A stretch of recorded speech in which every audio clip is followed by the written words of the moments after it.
Hello my spooky crew and welcome back to my channel, or welcome to my channel if this is your first time here. My name is Alex and thanks for coming to my spooky corner of the internet. Happy Krampusnacht, or Happy Krampus Day. So for the past couple years on my channel, I have covered different Christmas monsters. From Krampus, Frau Perchta, the Kallikantzaros, the Jólakötturinn. I've done like separate videos on these subjects, but I've never actually combined it into one video. And by the way, I recorded this on December 5th, 2021, meaning I recorded this on Krampusnacht, hence the horns. So I'm going to list out my top 10 favorite Christmas monsters. And if you want a deeper dive into the research behind these Christmas monsters, I will put the links to the videos that I've made in the description. So for this video, it's going to be short and sweet today, although I say that every time and then the video ends up being like 30 minutes long and then I edit it down to like 20 minutes. We'll see. Let's hope for something short because I have a wedding to go to today and I have to get my hair done. So it's a busy day, so I need to get started. And if you enjoy spooky content, ghost hunting tips, paranormal research, ghost stories, and all that good stuff, be sure to click on that subscribe button, give this video a like, and click on that notification bell so you'll be the first to know when I upload a new video. Believe it or not, if you only subscribe and don't click on that bell, you may never hear from me again. So click on the bell. And if reading is more your style instead of watching, then head on over to thespookystuff.com for paranormal blogs, books, and more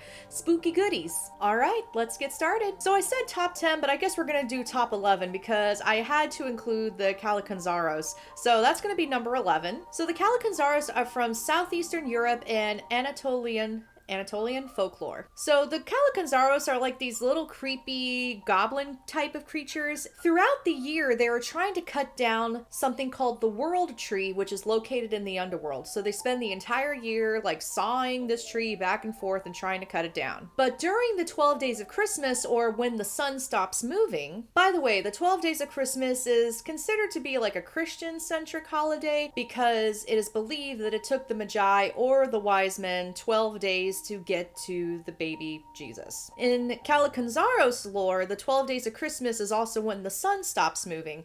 And when that happens, the Kallikantzaros come up from the underworld and they cause havoc for anyone who's a sinner. And they're even known to sit on the door frames of brothels and bars and pubs. And as the sinner is leaving the building, they'll jump on their shoulders and they will basically scratch them up. And, you know, the person's running around the forest with this goblin on their back. And so once the 12 days of Christmas are over, or the sun starts moving again, the Kallikantzaros go back down to the underworld, and lo and behold, the world tree has healed itself, so the Kallikantzaros have to go back to sawing for the rest of the year, and this cycle repeats itself annually. Alright, number 10 is Lussi, or Lussi. I think it's Lucy. So this legend is from Norway and Sweden, and she is a person, creature, entity that you don't want to mess with. Today, Lucy is portrayed as this beautiful woman. She's wearing a white sash, and St. Lucia's Day is on December 13th. So St. Lucia or Lucy is seen as angelic and really pleasant. But just a few centuries earlier, Lucia was known as Lucy, and she wasn't angelic nor pleasant. In fact, she's portrayed as this hideous demon that rides on a broomstick, and she has a legion of demons and trolls behind her, amongst other evil spirits. And so if you're not tucked safely into bed by the time Lucy and her legion of demons and evil spirits are out, then they would try to kidnap you or unalive you. Number 9, Belsnickel. So you probably know about Belsnickel if you watched The Office. What's interesting about Belsnickel is that he shares a lot of the similar traits as Krampus, but he's not as scary and has a heart of gold. So Belsnickel is a crotchety old man that's dressed in fur that goes to children's homes with St. Nicholas. He'll bring presents for good children and have some candy in his pocket for the good children. And then when it comes to the naughty children, he will start whipping them with birch sticks or birch rods. It's also believed that Belsnickel is based on Knecht Ruprecht.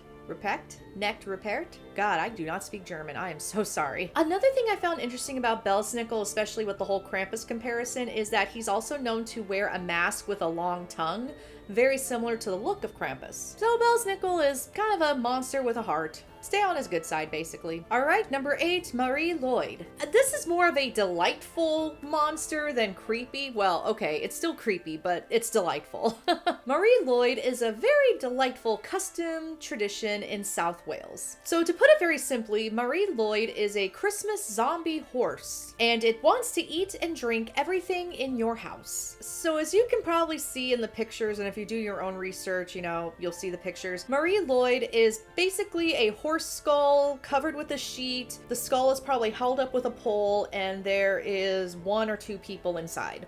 And during Christmas, Marie Lwyd stands outside your door, basically singing songs and reciting poetry. I think mainly just singing songs. The person living inside the house has to respond with another song. So we're almost looking at a Christmas rap battle with a zombie horse. And this back and forth of songs continues until somebody gives up. If it's the homeowner, then Marie Lwyd gets to go inside the house and raid their pantry, eat all their food, and drink their beer. So yeah, rap battle with a Christmas zombie horse, and if you lose, they eat all your food and drink all your booze. I'll be honest, this is probably one of my favorites.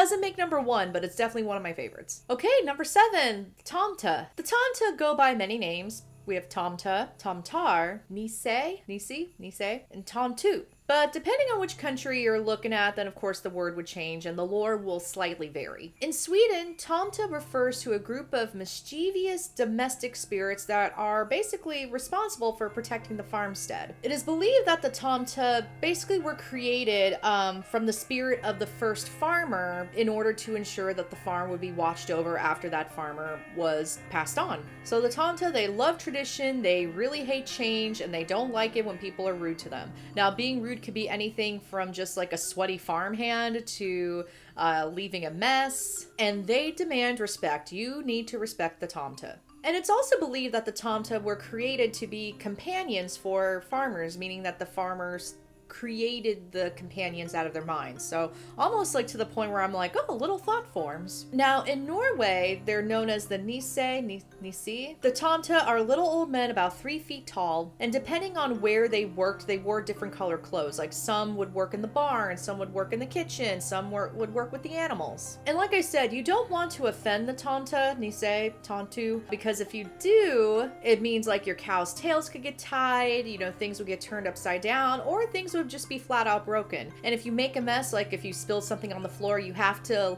yell it out so that the Tomte know that there's a wet floor and you want to clean it up right away, because you don't want the Tomte to slip on it and therefore offend them. So yeah, they're fun little spirits. Okay, number 6, Grýla. Whew, Grýla is a hefty one. Grýla might be another one of my favorites besides Krampus and Frau Perchta. Grýla is very dark and creepy. So Grýla is a giantess from Iceland, and she can really scare some kids into behaving. So each Christmas, Grýla comes down from her Icelandic cave in the volcanic mountains, by the way, and she takes all the naughty children and puts them in a bag, and then she carries them all back to her cave. Then she boils them alive and eats them. Yeah, not terrifying at all.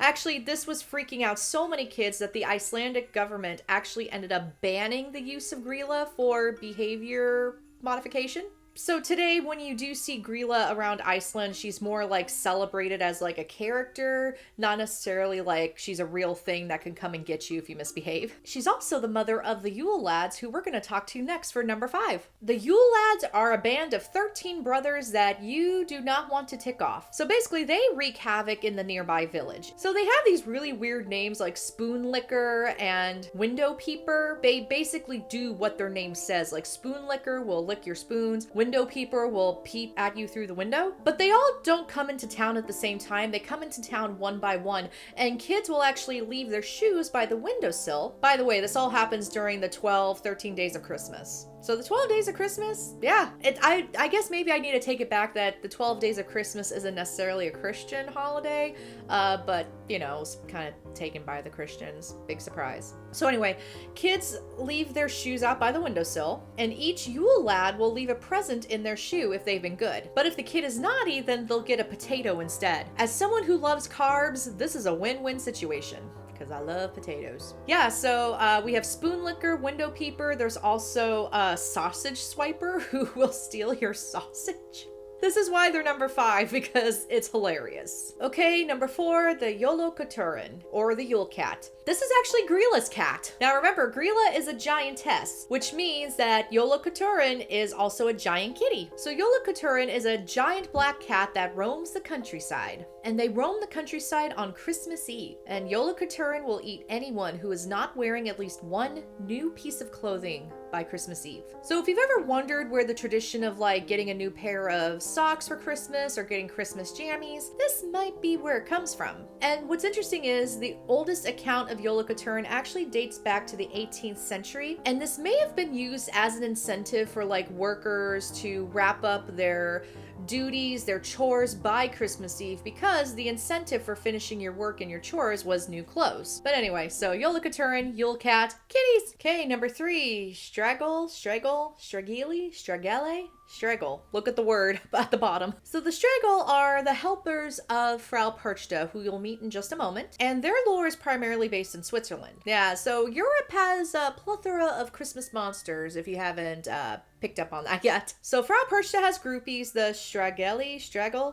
I'm gonna say Stragelle. And they're a band of demons that help Frau Perchta during the 12 days of Christmas, and they love feasting on leftovers. So this means if you don't leave out leftovers, then the Stragelle are going to go after something much more succulent, either your wallet or your children. So in some lore with the Stragelle, they will just rob you, but in others, they will rip your children to pieces or even throw your kids up in the air and rip them to pieces. So if you have some leftover food, then you might just want to go ahead and put that out. So yeah, super creepy, and I kind of love it because, whew, yeah. Okay, number 2, Krampus. However you say it, I'm gonna say Krampus because I'm just an American trash. So Krampus was my gateway monster. So like I said, on December 5th, we have Krampusnacht, which is also the day before St. Nicholas's feast day, or St. Nicholas Day, which is December 6th. So the night before St. Nicholas Day, we have Krampusnacht, and St. Nicholas and Krampus will go door to door, house to house, to give gifts to good children. So St. Nicholas is the good cop here. He will give presents to good children, and Krampus is the bad cop. So if there are any misbehaving children in the house, Krampus will beat them with birch sticks or birch rods, stuff them in a basket, and take them to the underworld. And in some folklore, Krampus will actually eat the children as well.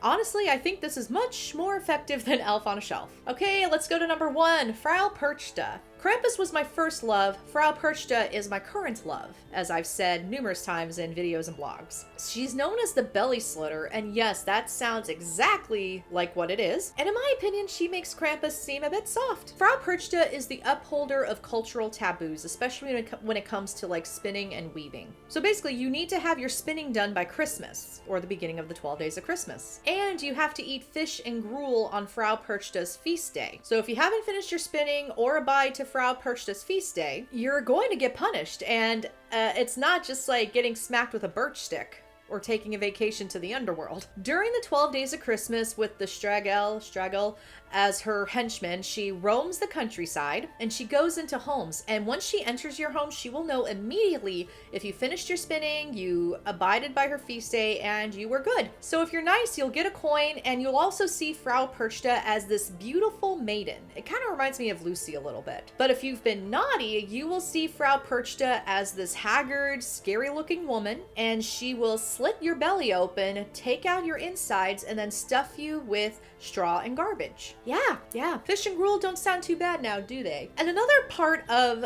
Frau Perchta's appearance that I find really interesting is that she has one foot that's bigger than the other. Some have also said it's like a duck's foot. I mean, it depends on which lore you read, but that is supposed to indicate that Frau Perchta is a shapeshifter. So yeah, those are my 11 favorite Christmas monsters. Which one is your favorite? And which one do you think is the creepiest? Let me know in the comments. And if you enjoyed this video, please give it a like, comment on the video, share it with your friends and family who also enjoy the spooky stuff, especially during the holidays. Thank you all so much for watching, and I'll see you in the next round.